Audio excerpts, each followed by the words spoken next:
Hello everyone, welcome to our channel Science with Amar sir. So आपण आता regular videos upload करणार आहोत. तर सगळ्यात अगोदर आपण 10th SSCचं ग्रॅव्हिटेशनचं हे लेक्चर 1 घेऊन आलो आहे. ह्यामध्ये आपण खूप साऱ्या कॉन्सेप्ट बघणार आहोत डिफरंट वेजमध्ये. आणि जे कोणी नवीन बघताय त्यांना लाईक करा, शेअर करा आणि सबस्क्राईब करा तुमच्या क्लासमेटसोबत. तर सुरू करूया विदाऊट वेस्टिंग एनी टाईम. तो सगळ्यात अगोदर the gravitational force is the universal force of attraction discovered by sir Isaac Newton. And in this force every object attracts every other object. त्यालाच म्हणतो आपण gravitational force. And it always acts towards the centre of the attracting body. Example, suppose this is earth आणि हा any object आहे अर्थवरचा. तर attracting body कोण आहे? अर्थ. तर हा ऑलवेज फोर्सची डायरेक्शन कुठं असणार आहे? Towards the centre of attracting body means centre of earth. तो सिम्पली ग्रॅव्हिटेशनल फोर्स कशाला म्हणायचं? द फोर्स प्रेझेंट बिटवीन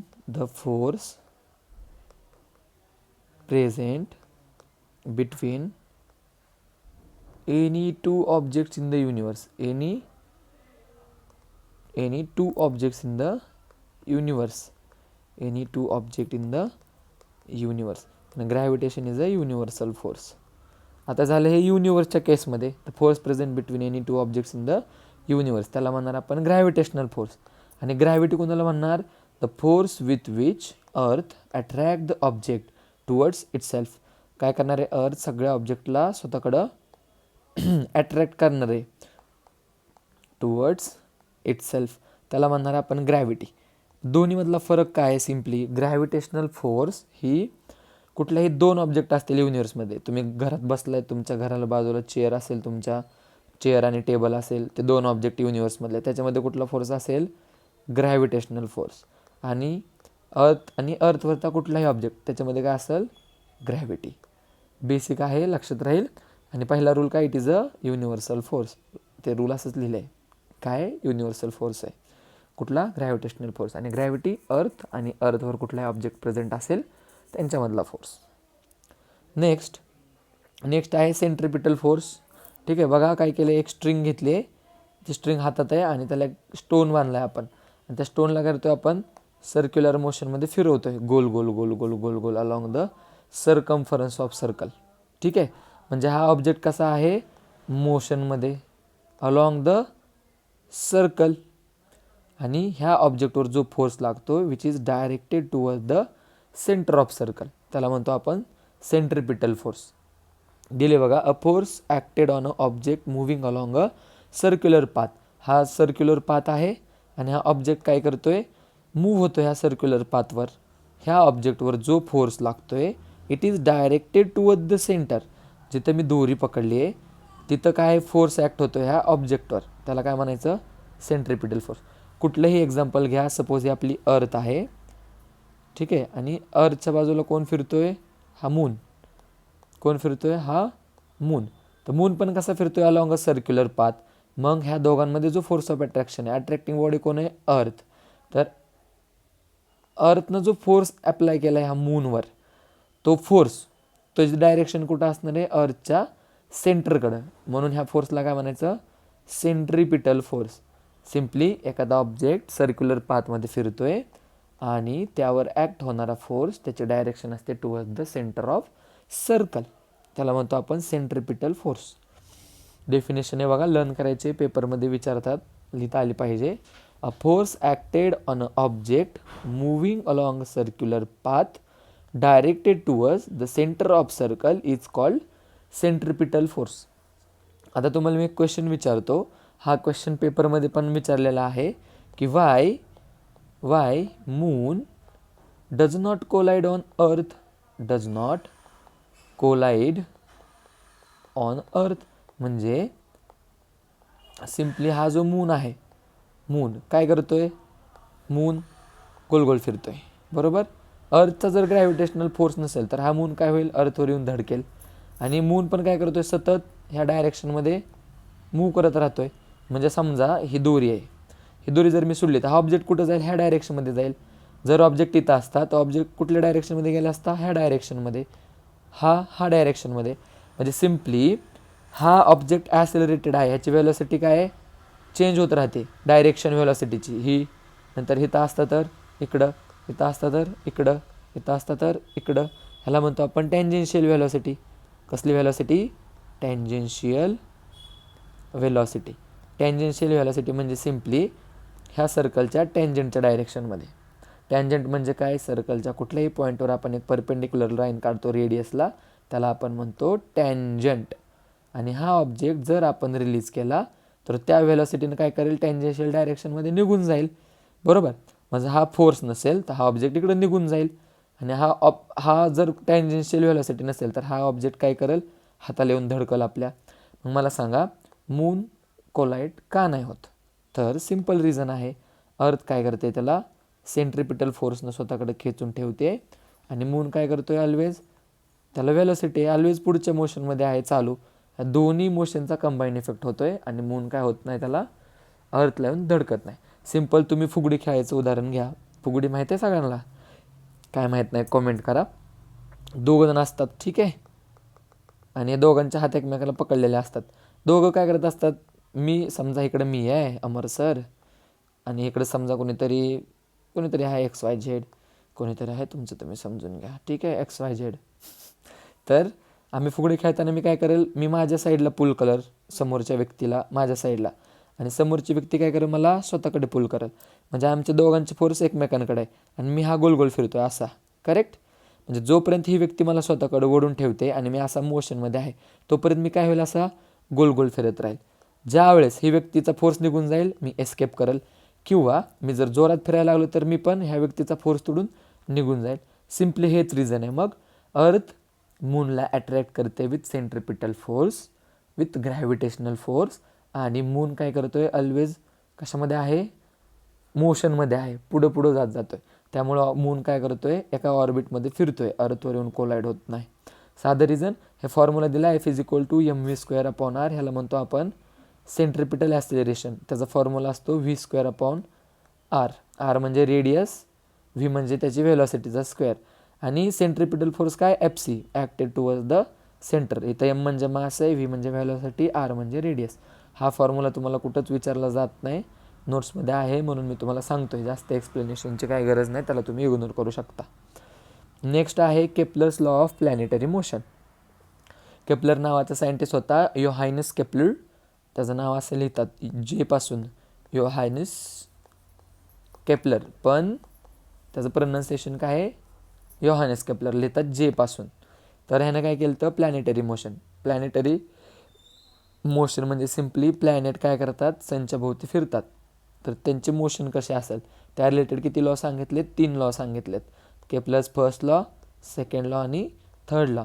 तर हे इम्पॉर्टंट आहेत, पेपरमध्ये याच्यावरती प्रश्न विचारला जातो. तर हा पाठ करून ठेवायचे सगळ्यांनी, केप्लर्स लॉ.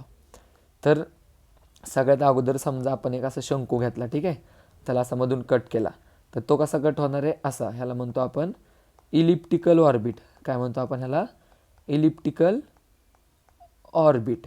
सिम्पल आहे, असा एक शंकू घेतला आहे, त्याला आपण कोन म्हणतो, आणि त्या कोनला मधून आपण असं जर तिरकं कट केलं तर तो कसा कट होतो, अशा साईजमध्ये, ह्या शेपमध्ये. ह्याला काय म्हणतो आपण, इलिप्टिकल शेप, इलिप्स. आणि ही ऑर्बिट कुठली झाली, इलिप्टिकल ऑर्बिट. आणि दुसरी ऑर्बिट असते एक सर्क्युलर ऑर्बिट, ठीक आहे.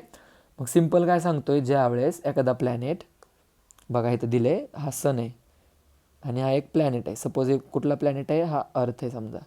हा काय करतोय रे, त्या सनच्या भोवती रिव्हॉल्व करतोय, करेक्ट. मग रिव्हॉल्व करत असताना सन कुठं प्रेझेंट आहे, एक तर F1ला असेल किंवा एक तर F2ला असेल. म्हणजे सिम्पली ज्यावेळेस ऑर्बिट इलिप्टिकल असेल त्यावेळेस 2 फोकस असतात. किती फोकस असतात, फोकस 1, फोकस 2. ज्यावेळेस सर्क्युलर ऑर्बिट असेल, सेंटर किती असणार आहे, एकच सेंटर असणार आहे, बट आणि त्या सेंटरलाच सन प्रेझेंट असणार आहे. बट इलिप्टिकल जर ऑर्बिट असेल तर 2 फोकस प्रेझेंट असतात. आणि ज्यावेळेस कुठल्याही प्लॅनेटची ऑर्बिट इलिप्टिकल असेल त्यावेळेस सन कुठंतरी एका फोकसवर प्रेझेंट असेल, आयदर तो F2 असेल किंवा तो F1 असेल. तर इथं आपल्याला कुठं दाखवलं आहे, त्याला F1 पोझिशनला दाखवलं आहे, कुठल्या तरी एका फोकसला, तोच लॉ आहे. The orbit of a planet is an ellipse with the sun. प्लॅनेटची ऑर्बिट कशी आहे सनसोबत इलिप्स. आणि सन कुठं प्रेझेंट आहे, सन ॲट वन फोकस, कुठल्या तरी सन एकाच फोकसला आहे. ठीक आहे. देन आहे दुसरा law, Kepler's law, second law. ह्यात काय सांगितलं बघा, सिम्पली सपोज स्टार्टिंगला प्लॅनेट आहे डी पोझिशनला, कुठं पोझिशनला आहे डी, नंतर तो तिथून कुठं जाणार आहे पॉईंट सीला. म्हणजे वायपर माहिती आहे का बघा तुम्हाला, गाडीचं वायपर असते असं, चालू केल्यानंतर काय करतं ते असं एवढा एरिया कव्हर करतं, बरोबर. एवढा एरिया काय करतं ते असं पुढं जातं मागं येतं, पुढं जातं मागं येतं, एवढा एरिया कव्हर करतं. तसंच सेम ही लाईन आहे, ही लाईन पूर्णच्या पूर्ण पास होईल. कशी, समजा आता ही लाईन आहे, पूर्णच्या पूर्ण काय होईल, अशी इकडं पास होईल. लक्षात येतं आहे का वायपरसारखं. म्हणजे ही लाईन इथून डायरेक्ट कुठं शिफ्ट होणार इकडं, आणि अशी अशी ही जी एरिया कव्हर करते, ठीक आहे, हा एरिया. आणि नंतर एक सेकंड,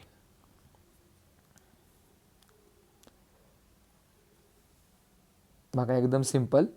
ही एस डी लाईन आहे, सॉरी ही एस डी लाईन आहे, ही एस डी लाईन.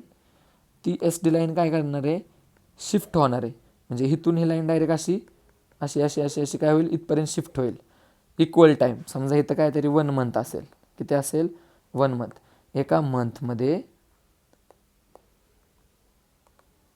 मंथमध्ये काय झालं, प्लॅनेट डी पासून पोझिशन सीला गेला, आणि जात असताना काय केला, हा एवढा एरिया असं जाताना अशी अशी जाणार नाही लाईन, इथं मग इथं मग इथं मग इथं मग इथं, म्हणजे हा एरिया कव्हर केला त्या लाईननं. ठीक आहे. तर जो हा एरिया आहे, ठीक आहे, टाईम किती आहे लक्षात ठेवा, एकच मंथ टायमिंग आहे, टायमिंग चेंज आहे का नाही.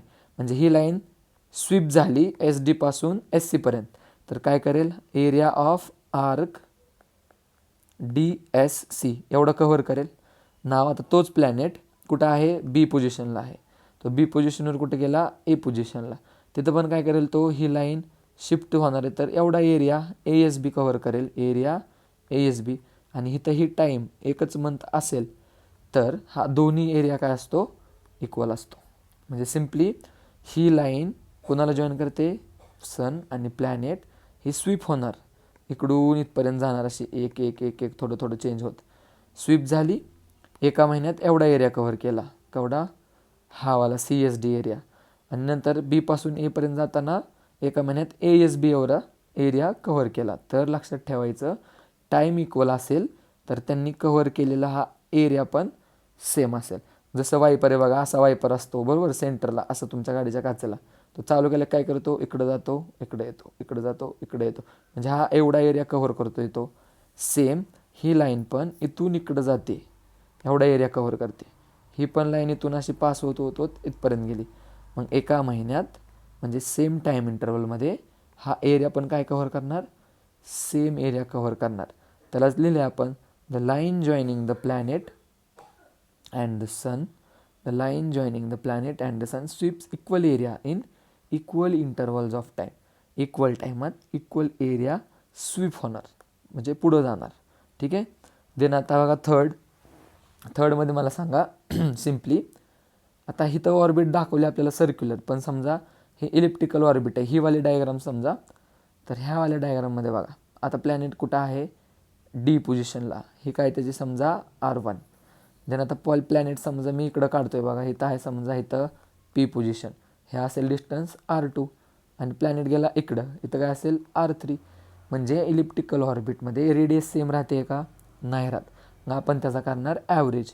ॲव्हरेज कसा काढणार, R is equal to R1 plus R2 plus R3 divided by total distance किती आहे 3.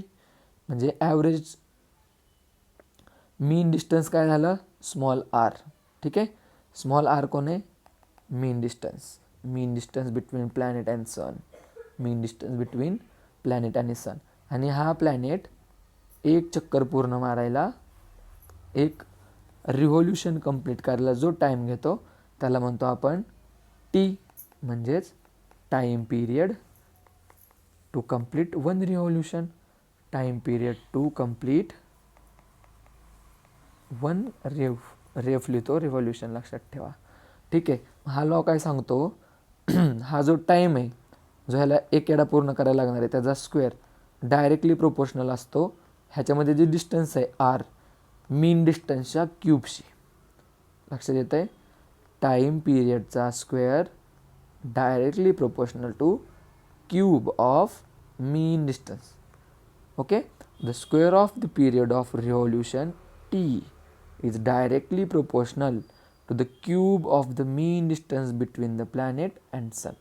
म्हणजे प्लॅनेट आणि सनमध्ये जे काही मीन डिस्टन्स असेल त्याचा क्यूबशी डायरेक्टली प्रोपोर्शनल असतो त्याचा पिरियड ऑफ रिव्होल्यूशन. तेच दाखवलं इथं, T square is directly proportional to R cube.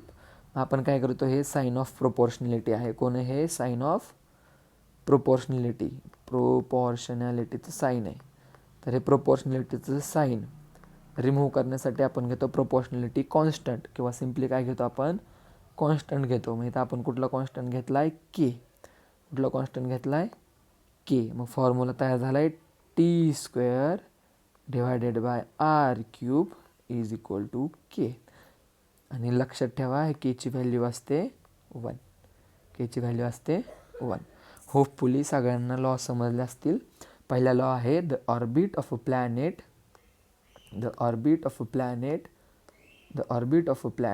Is an ellipse with the sun at one focus.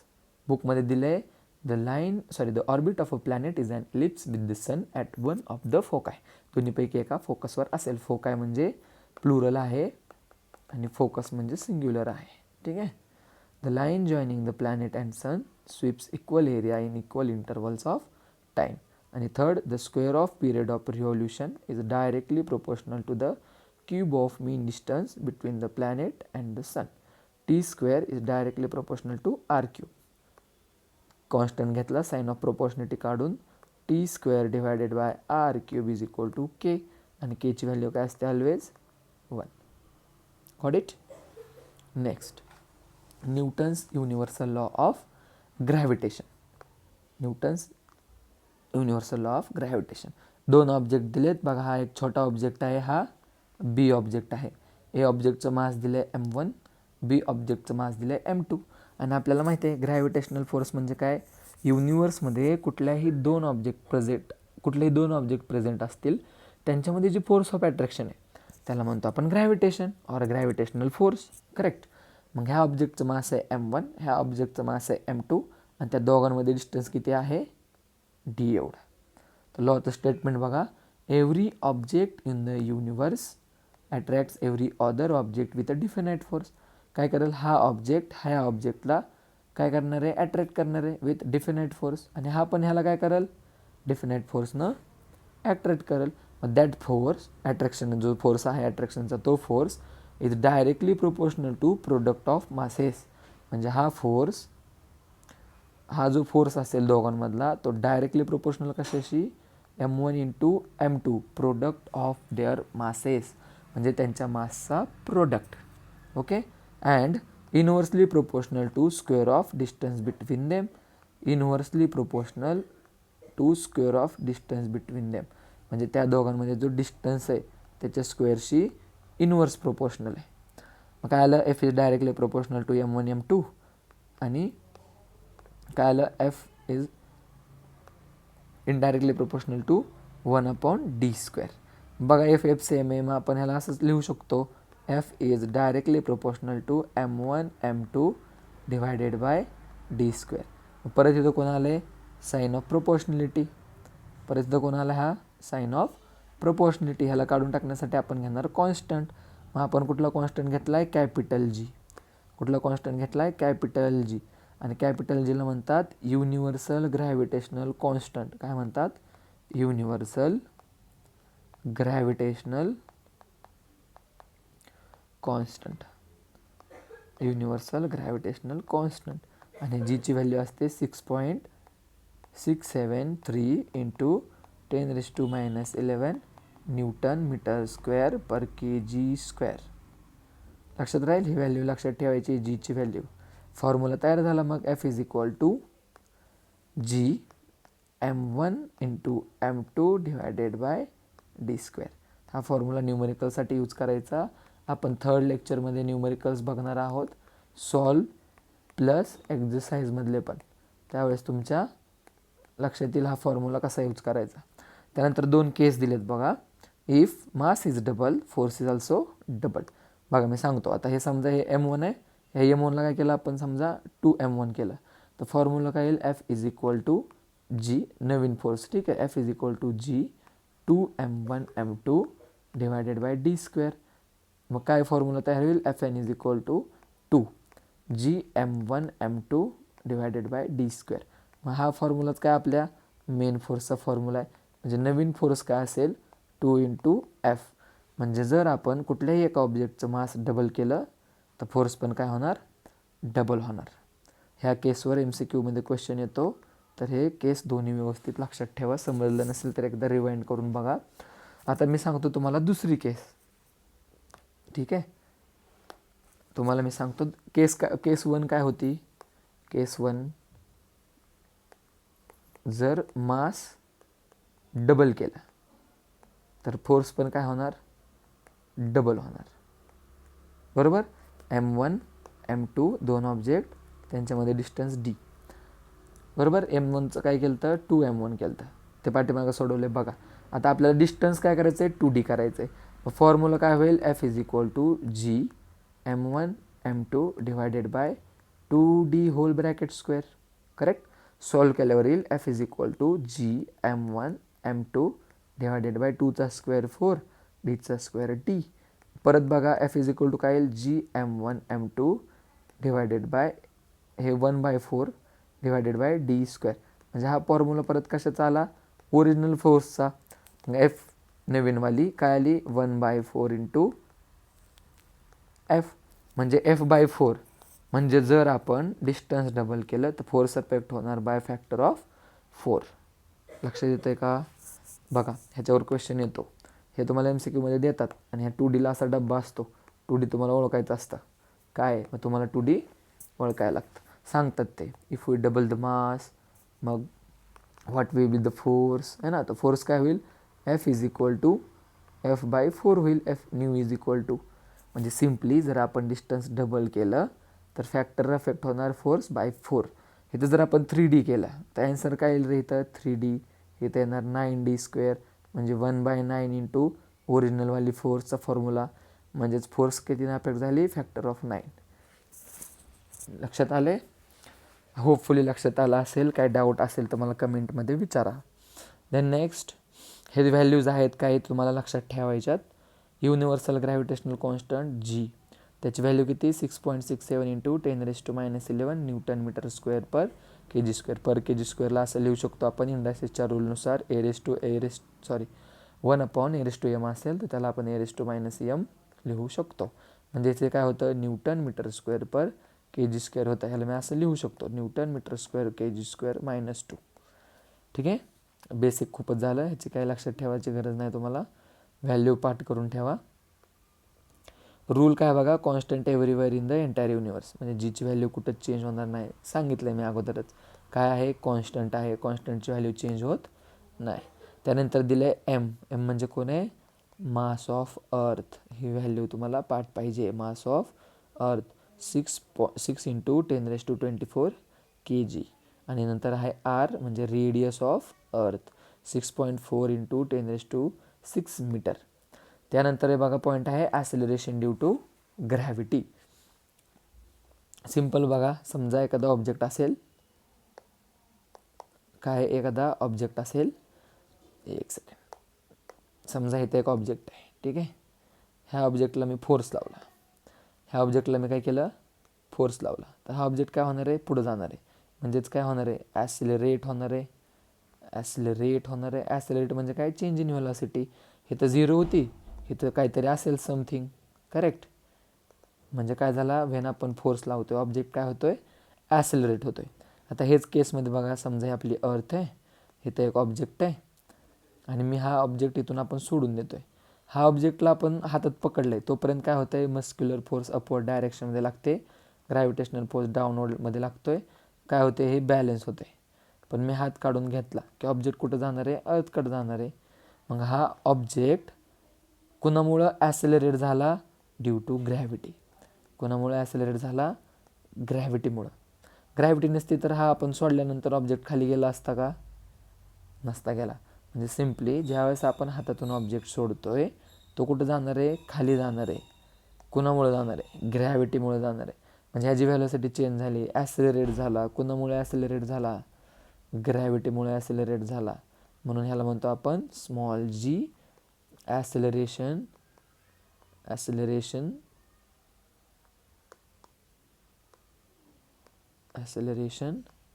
Due to gravity.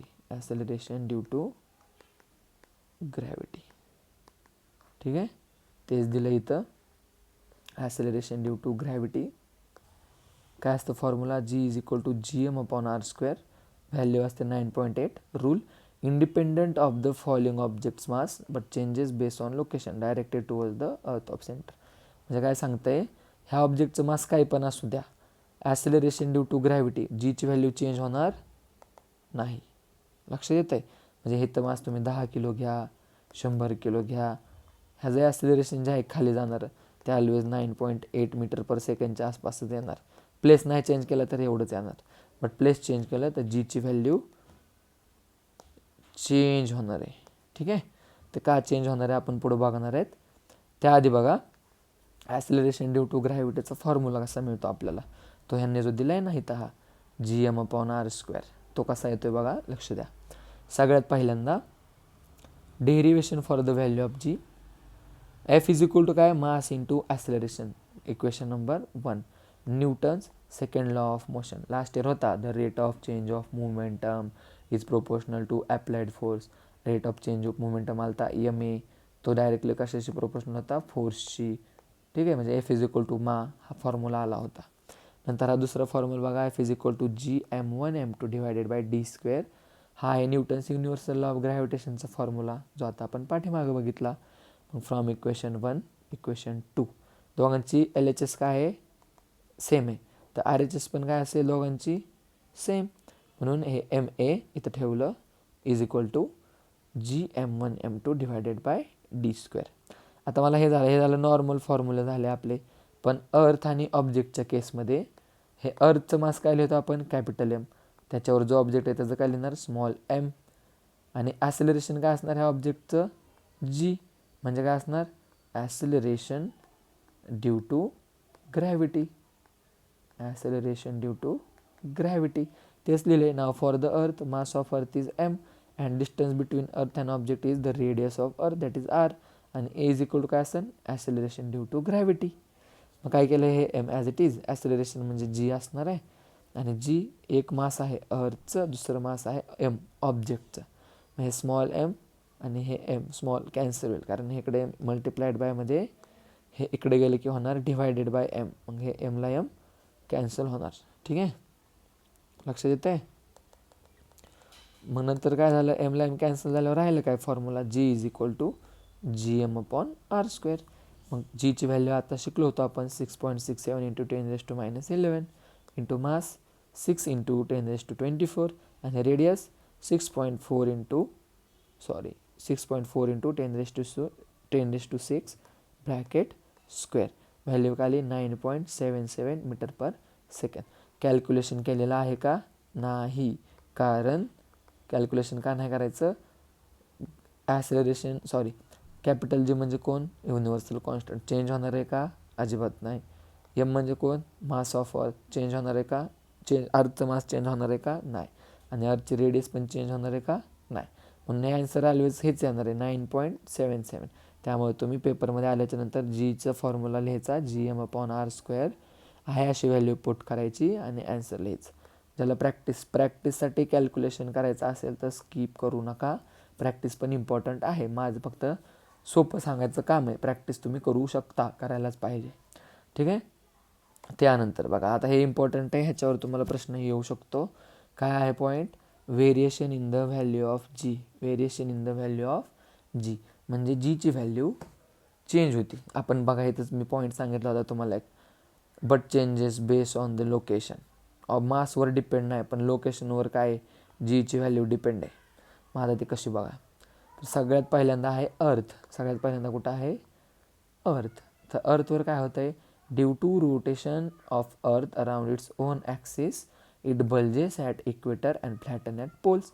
हे बघा अर्थचं तुम्हाला दाखवला शेप.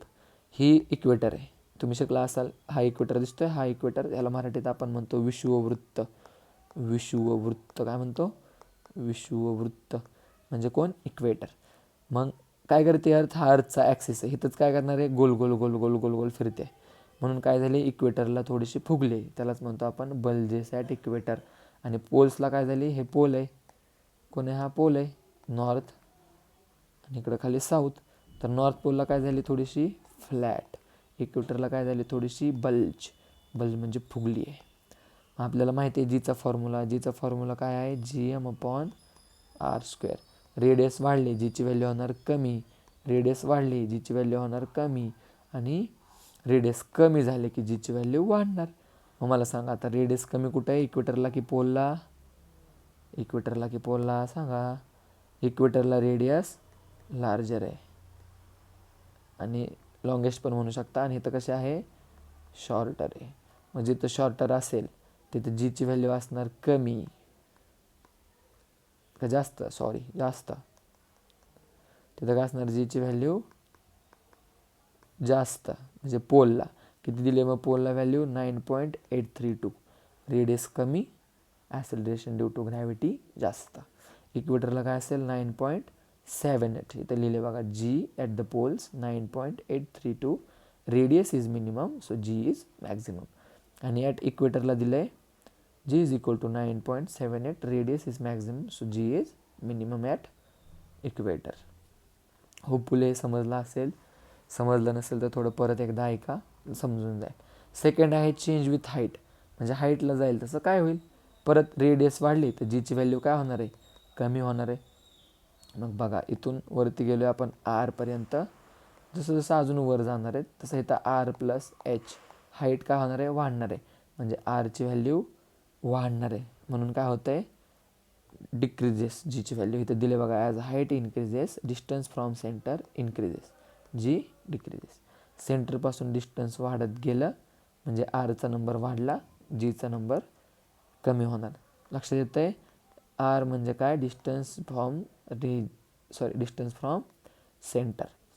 ते जर कमी झालं तर जी वाढणार, ते जर वाढलं तर जी कमी होणार. जसं आपण हाईटला जाणार आहे त्या एक्झाम्पल दिले बघा, सॅटेलाईट अर्थच्या खूप बाहेर गेला आहे, बरोबर. मग तिथं ॲसेलरेशन ड्यू टू ग्रॅव्हिटी काय होणार आहे? डिक्रीज होणार आहे. आणि ॲट द सेंटर जीची व्हॅल्यू काय आहे? 0. ॲट द सेंटर जीची व्हॅल्यू 0 का असणार आहे? कारण हे अर्थ जे एवढं मास आहे, हे मास लावणारा फोर्स काय करत आहे? स्वतःकडे घेते. आपण फॉर्म्युला शिकलो, F is directly proportional to m1 into m2. मग मला सांगा अर्थचं मास काय होईल? सेंटरला 0 होईल.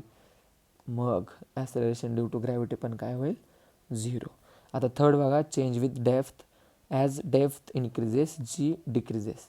म्हणजे जसं जसं आपण आत जाऊ जीची व्हॅल्यू काय होणार? कमी होणार, डिक्रीज होणार. असं का? बघा आता समजा मी इथं गेलो, ठीक आहे. तर हा एवढा अर्थचा एरिया मास काय झाला? एवढा अर्थचा हा बाहेरचा मास, हवाला मास काय होईल? अर्थचा कट होईल. मग ह्या ऑब्जेक्टला जर मास कमी झालं तर आपण शिकलोय बघा इथं, मास जर कमी झालं तर जी एफ पण काय होणार? कमी होणार. ठीक आहे. एफ म्हणजे काय? सिम्पली त्या ऑब्जेक्टवर ॲप्लाय होणारा फोर्स कमी होईल. मग मला सांगा फोर्स कमी असेल तर ॲसेलरेशन ड्यू टू ग्रॅव्हिटी पण कमी असेल. आता तुम्ही म्हणू शकता की सर इथं रेडियस कमी होती आहे आणि तर जी वाढायला पाहिजे, साहजिक आहे. बट इथं तसं होतं का? नाही होत. इथं जसं जसं रेडियस कमी होईल तसं तसं हे मास पण कमी होत आहे. ज्या मासमुळं त्या ऑब्जेक्टला आपण अर्थ स्वतःकडे खेचत होती. लक्षात येतं आहे का? त्यामुळं काय होईल? जीची व्हॅल्यू डिक्रीज होईल जसं जसं आपण डेप्थला जाऊ. आणि लक्षात ठेवायचं आहे अर्थच्या सेंटरला जीची व्हॅल्यू असते भोपळा. ठीक आहे. आता बघा नेक्स्ट, मी तुम्हाला सांगितलं होतं ॲज वी गो सिम्पली आपण हाईटला जात असेल तर जीची व्हॅल्यू काय होते? कमी कमी होते. तर दिले on the surface of earth height 0, value 9.8. Then Mount Everest height 8.8 kilometre, G 9.8 same आहे. नंतर maximum height reach manmade balloon, म्हणजे मॅनमेड बलून असतो ना हॉट एअर बलून, तो किती जातो? 36.6 किलोमीटर. तर तो तेवढा वर गेल्यानंतर त्याची व्हॅल्यू कमी झाली बघा 9.77. त्यानंतर height of typical weather satellite म्हणजे आपला जो हवामानाचा अंदाज वगैरे सांगतो, त्या सॅटेलाईटची हाईट असते 400 किलोमीटर. हा आपल्याला लोअर अर्थ ऑर्बिटमध्ये सेटल असतो. लोअर अर्थ ऑर्बिट म्हणजे काय असतं, लिओ, मिओ आणि हिओ. ह्याचा मला लॉंग फॉर्म तुम्ही मला कमेंट करून सांगायचा आहे. तुमच्या बुकमध्ये आहे लिओ, मिओ आणि हिओ. ह्याचा लॉंग फॉर्म तुम्ही मला कमेंट करून सांगायचं आहे. त्यानंतर व्हॅल्यू काय झाली 8.7. बघा आता एकपेक्षा थोडी एकच कमी झाली direct. Then height of communication satellite 35,700. जर आपण कॉलवर बोलतो, कम्युनिकेशन करतो, त्यासाठी यूज केलेलं सॅटेलाईट किती हाईटवर असतं 35,700. आणि त्या टायमाला व्हॅल्यू काय होती जीची 0.225. म्हणजे जसं जसं हाईट वाढली तसं तसं जीची व्हॅल्यू कमी झाली. ह्या टेबलवर एकदा 2 मार्कचा क्वेश्चन विचारला होता. 2 मार्क क्वेश्चन काय होता, हा असा टेबल दिलता. टेबलमध्ये 1 2 इथं एकच, इथं 2 असं 4 जागा रिकाम्या सोडल्या होत्या. तुम्ही ह्या 4 जागा बरोबर भरल्या की तुम्हाला मिळणार 2 मार्क. अशा टाईपचा क्वेश्चन ह्याच्यावर विचारलेला आहे. तर तो तुम्ही प्रिपेअर करून ठेवा. ठीक आहे. तर आज आपण पहिल्या लेक्चरमध्ये एवढंच बघूया. पुढच्या लेक्चरमध्ये आपण शिकणार आहेत काय काय शिकणार आहेत, मास, वेट, ह्या दोघांचा डिफरन्स 4 पॉईंट्स आहेत 2 मार्क्ससाठी. त्यानंतर आपण शिकणार आहेत फ्री फॉल, अर्थ ग्रॅव्हिटेशनल पोटेन्शियल. त्यानंतर शिकणार आहेत एस्केप व्हेलॉसिटी आणि एस्केप व्हेलॉसिटीचं डेरिवेशन. तर सेकंड लेक्चरमध्ये हे सगळं होईल. पहिलंच लेक्चर आहे आज, खूप लेट शूट म्हणण्यापेक्षा रेकॉर्ड करतो आहे. तर थोडासा आवाज इकडे तिकडं असेल, एक्सप्लेनेशन वगैरे काय कमी जास्त असेल, तुम्ही रिप्लाय वगैरे देत चला, इंटरेस्ट येईल तसं तसं अजून इंटरेस्टिंग होत जाईल. सो सपोर्ट करा. Let us move. लईच इंग्लिश बोलायला लागलं आहे, कशाला काय माहिती. चलो इग्नोर, कोई टेन्शन नाही. तर हे फर्स्ट लेक्चर आहे, सगळ्यांनी बघा, एन्जॉय करा. आवडलं तर नक्की कमेंट करा, आवडत नसेल तर काय नाही आवडत ते सांगा, आपण इम्प्रूव्ह करू. आणि असेच आपण SSC 8, 9 आणि 10चे लेक्चर रोज रेग्युलर अपलोड करणार आहेत. त्याचप्रमाणे CBSE पण 8, 9, 10 सायन्सचे लेक्चर्स, मग ते बायो असो, फिजिक्स असो किंवा केमिस्ट्री असो, त्याचे पण लेक्चर आपण यूट्यूबला अपलोड करणार आहेत. तर लाईक, शेअर, सबस्क्राईब करा आणि तुमच्या मित्रांना शेअर करा. तर भेटूया पुढच्या लेक्चरमध्ये. Bye bye, take care, good night.